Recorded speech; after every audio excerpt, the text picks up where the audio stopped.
What are some of the biggest mistakes you think people make when filling out a commercial invoice?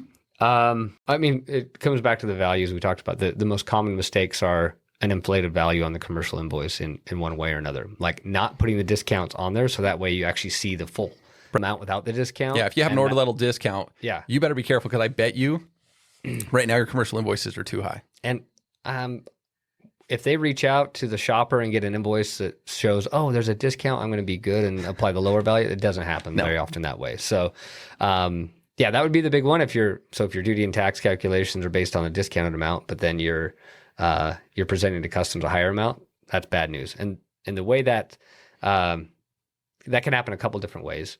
But it's the discounts, but also if you're actually collecting duty and tax at checkout, that amount is a estimate of what's going to happen when it clears customs, right?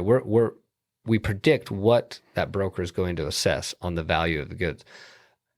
But that's not part of the value that should go on the commercial invoice. And if that gets on there, that's going to also inflate the value that duty and tax. How does that end up on there? Usually it'll often get thrown into the shipping line somehow, and it can create some confusion. And so all of a sudden, hey, I'm going to estimate duty and tax on the value of these goods and the shipping. And if that gets thrown in there, all of a sudden the actual duty and tax assessed gets applied to the duty and tax that you're estimating. And it turns into this this inflated value, and extremely expensive. I mean, very expensive.